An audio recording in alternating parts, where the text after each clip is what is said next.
이제야 humberto 바스의 작품을 시작하네요. 사실 처음 이 humberto 바스 하우스를 보았을 때는 그의 명성만큼이나 그렇게 인상적이지는 못했거든요. 하지만 2023년 로그너 바트 블루마우를 답사하고 난 이후 그의 작품에 대한 생각이 완전히 바뀌어져 버렸습니다. 그래서 다시 유럽 답사를 갈 때 또 다른 humberto 바스의 작품을 찾아볼 생각입니다. 그런데 최근 기사를 보니 제주도 옆 섬 우도에 humberto 바스의 건축을 그대로 가져와서 만든 건물들이 세워졌더라고요. 그럼 우도도 다시 가봐야겠네요. 아참, humberto 바스는 그렇게 옛날 건축가도 아니고 또 건축가도 아닙니다. humberto 바스 하우스를 소개하는 저는 여러분과 함께 건축의 길을 가는 Cinema C Architecture A Psychoanalysis P 카푸 채널의 앞에입니다.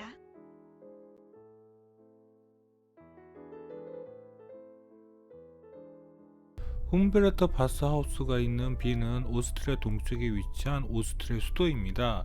바르셀로나에 가우디가 있는 것처럼 빈도 humberto 바스가 있지요. 그런데 humberto 바스 하우스가 있는 위치는 빈의 중심에서 좀 더 동쪽 외곽에 있습니다. 뭐 사실 빈은 서양 전통 건축의 보고와 같은 도시이기도 하니까요. humberto 바스의 건축 작품들이 끼어갈 수 없겠지요. 자, 저기 보이는 것이 바로 humberto 바스 하우스입니다. humberto 바스 하우스를 답사할 때는 이 근처 주차장에 차를 주차했는데 정확히 어디인지 기억이 나진 않는데요. 다만 humberto 바스 하우스를 본 이후 쿤스트 하우스 빈 humberto 바스 뮤지엄까지도 답사를 했거든요. 꽤나 분주한 하루였습니다. 원래 이 주택단지를 계획하려는 humberto 바스의 노력은 이 건물이 짓기 한참 전부터였습니다. 1977년에 빈 시장과 오스트리아 수상까지 설득하여 그의 꿈을 실현시키기 위한 적합한 대지를 찾았는데 그에 적합한 부동산을 찾는데도 수년이 걸렸고 그 결과가 여기였다고 하네요. 그런데 여기 전체는 아니고 여기만이 humberto 바스 하우스입니다. humberto 바스는 이 주택을 통해서 자신의 컨셉인 사랑과 나무를 위한 집이 실현되기를 바랬습니다. 그러나 그 당시 빈의 건축 규정상 이렇게 나무가 주택 안에 심어져 있는 것은 불가능했다고 하네요. 그리고 건축가가 아니었던 humberto 바스를 위해서 시에서 처음 파트너로 붙여준 건축가 요세프 크라우이나와도 갈등도 심했다고 하네요. 그래서 결국 다른 건축가인 페테르 펠리칸이 대신하게 되었답니다. 그러나 두 번째 인연인 페테르 펠리칸과는 오랜 동안 파트너가 되어서 humberto 바스의 수많은 건축 작품들을 같이 하게 되었답니다. humberto 바스 하우스에는 약 250그루의 나무와 감옥이 심겨져 있고 옥상에는 지금도 나무가 자라고 있다고 합니다. 그리고 모두 52개의 아파트 세대와 4개의 상가, 그리고 개인 옥상 테라스 3개와 공용 옥상 테라스가 있다고 하네요.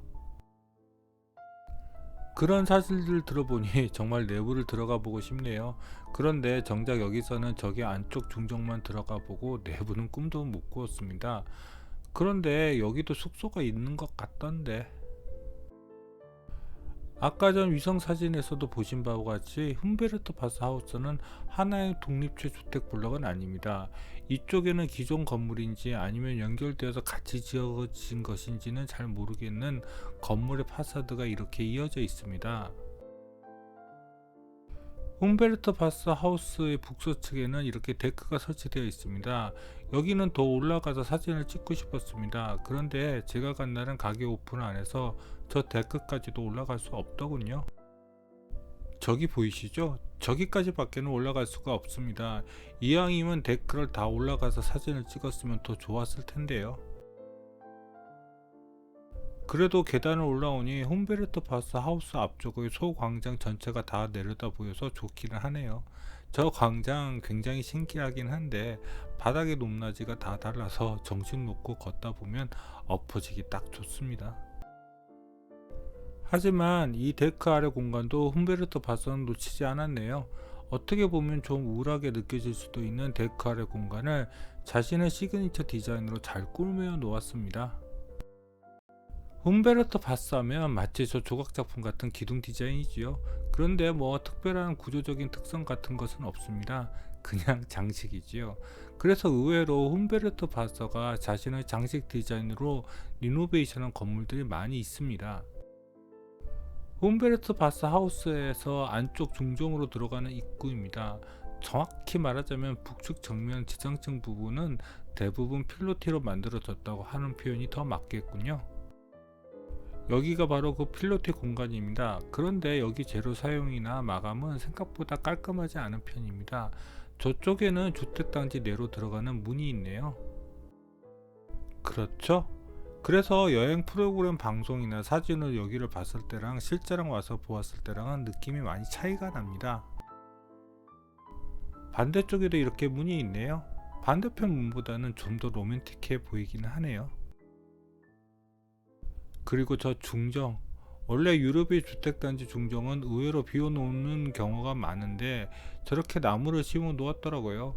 그런데 도리어 이 나무들 때문에 안쪽에서 hum베르토 바스 하우스 후면이 가려져 잘 안 보입니다. 그렇지요? 더군다나 여기 다른 평범한 주택단지까지 있어서 hum베르토 바스 하우스 외부보다 내부 중정은 좀 볼품없어 보입니다. 여기는 hum베르토 바스 하우스 정문 앞쪽 북측 광장입니다. 여기는 보통의 평범한 대지처럼 고르지 않고 이렇게 바닥이 들쑥날쑥합니다. 이렇게 보면 멋있긴 한데 글쎄요. 그리고 광장의 폭이 많은 관광객들을 다 수용할 수 있을 정도로 넓은 편은 아닙니다. 그래서 의외로 이 앞에 머무는 것은 쉽지 않습니다. 아니면 그냥 돌무더기에 앉거나요. hum베르토 바스 하우스 광장의 건너편에는 hum베르토 바스 빌리지 입구가 있습니다. 앞에서도 말했지만 여기 바닥은 상당히 불편하고 위험합니다. 뭐랄까, 이상이 좀 앞선 디자인이라고 할까요? 안타깝게도 hum베르토 바스 하우스 내부 사진은 이거 하나밖에는 못 구했네요. 사실 저도 외부만 봐서는 hum베르토 바스 하우스의 가치를 잘 모르겠더라고요. 어떻게 여기엔 옥상 광장 사진 한 장도 없을까요? 그래도 hum베르토 바스 하우스 앞쪽에 hum베르토 바스 빌리지가 있어서 조금이나마 hum베르토 바스 하우스의 내부 공간이 어떤지를 간접 체험할 수 있었습니다. 여기로 들어가시면 됩니다. 역시나 사전 조사를 하고 가지 않았기 때문에 그냥 hum베르토 바스 관련 기념품을 파는 작은 기념품 샵인 줄 알았습니다. 저기로 들어가시면 됩니다. 그런데 의외로 내부 공간이 넓습니다. 빌리지라는 이름에 걸맞을 정도로요. 여기는 측면이고요. 이 위에도 나무를 심어 놓은 옥상 정원이 있는 것 같은데 내부에서 리루로 올라가는 방법은 못 찾았습니다. 제 길. 남쪽의 정문 말고도 뒤쪽에는 카페를 통해서 외부로 나갈 수 있는 후문이 있습니다. 그런데 이렇게 봐서는 hum베르토 바스 디자인을 흉내낸 디자인 같죠?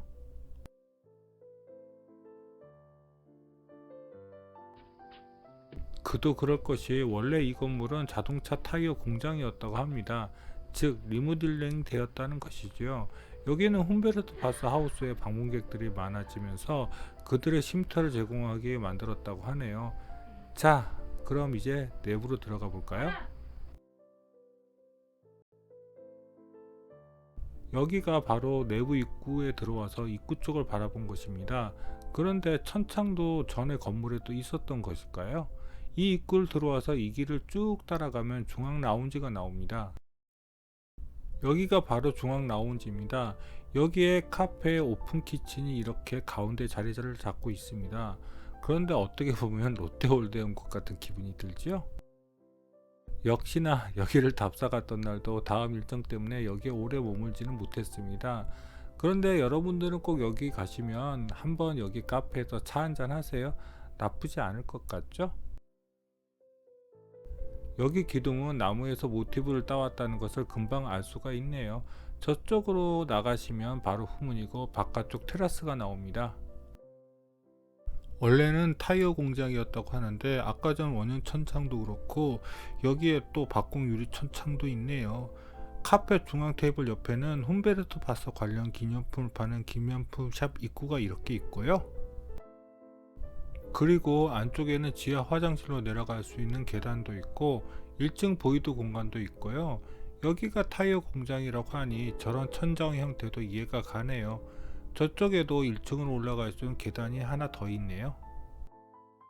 바로 이 계단입니다. 여기 1층 올라가 보고 싶어서 올라가 보았습니다. 그런데 잠겨져 있더라고요. 좀 실망했고요. 기념품 샵은 1층도 있더라고요. 그래서 그 1층 올라가 보았습니다. 그런데 이 계단에서도 자연 친화적인 건축을 추구하는 훔베르토 바스의 디자인 경향을 확실히 확인할 수 있네요. 1층 기념품 샵 입구입니다. 여기를 리노베이션 했다고 하니 이 벽체도 기본의 벽체를 살리고 더 손을 본 것 같네요. 1층은 훔베르토 바서 하우스나 훔베르토 바서가 디자인한 건물 사진들 그리고 작품 사진들을 팔고 있습니다. 여기서 훔베르토 바서 하우스 사진 포스터를 하나 샀는데 나중에 돌아온 이후 한 3, 4년간 어디 두었는지 못 찾았다가 2, 3년 전에 우연히 발견해서 지금은 집 입구에 잘 걸어 놓았습니다. 그러고 보니 여기 유리 박공 천창은 원래 것은 아니었나 봅니다.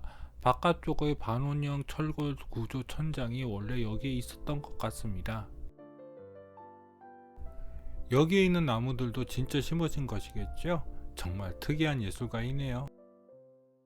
1층 기념품 샵에서 화장실 위쪽 보이드 발코니로 나갈 수 있는 입구가 이렇게 있네요. 그런데 여기를 빠져나오니 정말 훔베르토 바서의 시그니처 벽면 디자인이 이렇게 딱 보이네요. 이제 1층 보이드 발코니에서 더 뒤로 물러나 훔베르토 바서 전체 공간을 살펴볼까요? 어떻게 보면 놀이동산 같기도 하고 또 중세의 어느 펍 같기도 하고요. 재미있는 디자인이죠. 여기는 지하층 화장실로 들어가는 계단입니다. 이제 진정한 훔베르토 바서의 시그니처 디자인을 보러 갈까요? 여기 계단 양쪽에 화장실 입구가 있는데 이쪽은 여기 일하는 분들 것인 것 같고 이쪽이 손님들용인 것 같습니다. 유럽은 치사하게도 가게 화장실도 많은 공공 화장실도 돈을 받습니다.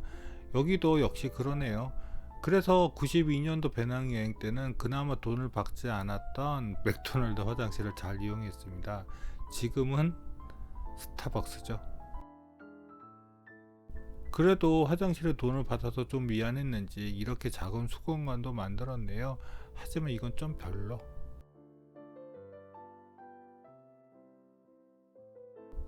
훔베르토 바서는 훔베르토 바서 앞의 광장뿐만 아니라 내부 공간도 바닥을 평평하게 하지 않고 마치 자연 흙바닥처럼 울퉁불퉁하게 만듭니다.